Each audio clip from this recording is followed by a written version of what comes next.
হঠাৎ করে রাত্রেবেলায় টুকুস কইরা শাড়ি পরে রেডি হয়ে গেলাম। কেন কও তো?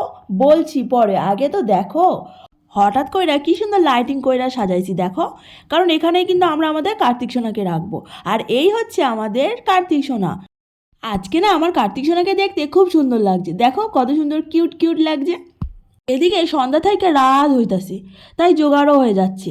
এই হচ্ছে জেঠিমা, জেঠিমাই সব কিছু পুজোর জোগাড় করেছিল। জেঠিমার পাশে বৈশা বৈশা মা দেখো কত মন দিয়ে তাকাইছিল কার্তিকের দিকে। বাবা নাতি বলে কথা, হঠাৎ কইরা দেখি কার্তিকের বাবা দরজার সামনে ফুল লাগাইতেছে। যতই হোক দায়িত্ববান বাবা বলে কথা, যাই বলো না কেন ফুলটা লাগাচ্ছিল না, বেশ ভালোই লাগছিল দেখতে। দেখো ও মা, এইদিকে দেখো কার্তিকের ঠাম্মা ফল নিয়ে বসে আছে কাটাকুটি করার জন্য। ওইদিকে ঠাকুরমশাইয়ের আসতে খুব লেট হচ্ছিল। এভাবে ঠাকুরমশাইয়ের জন্য বসতে বসতে না প্রায় 11:30 বেজে গেছে। পরে ঠাকুরমশাই এসেছে, তারপরে তো পুজো শুরু হয়ে গেছে। তো হঠাৎ করে তোমরা পুজোটা দেখতে থাকো।